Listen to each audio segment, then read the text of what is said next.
有走嚟訪問我哋，佢哋話：咦，見到民主黨喎，你哋今日會唔會追擊佢哋啊？我哋話：我哋今日嚟呢個活動，還我公道未來，我哋自己報咗我同大會講，我哋係唔會講2011票債票償嘅，大家放心。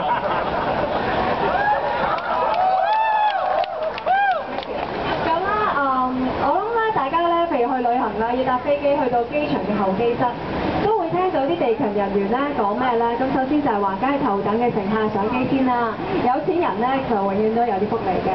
咁然後咧，但係同時咧，佢哋就會話如果係帶有小朋友嘅乘客咧，亦都可以優先上機嘅。咁喺呢個社會裏邊咧，小朋友咧係好應該被重視嘅，因為每一個小朋友都有機會一飛沖天。浩宏今年9歲。佢同佢媽媽同佢家姐一家3口住喺深水埗一間100尺嘅板間房裏邊，每個月嘅月租係1200蚊。浩宏有個心願，希望佢間房會有個窗，個窗可以望到天空，就算係少少都好，可惜佢冇。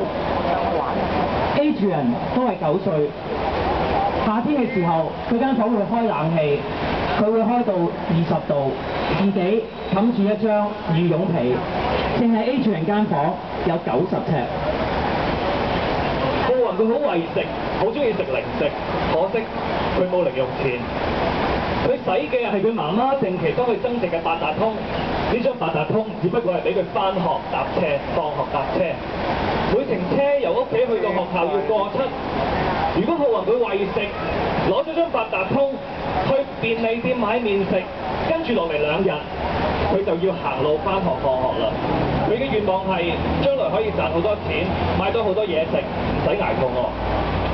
Adrian 都好中意食，因為佢唔想好似啲大人咁大個咗冇嘢食，所以佢每個星期都要學鋼琴、學國語、學游水、學乒乓波、學打籃球。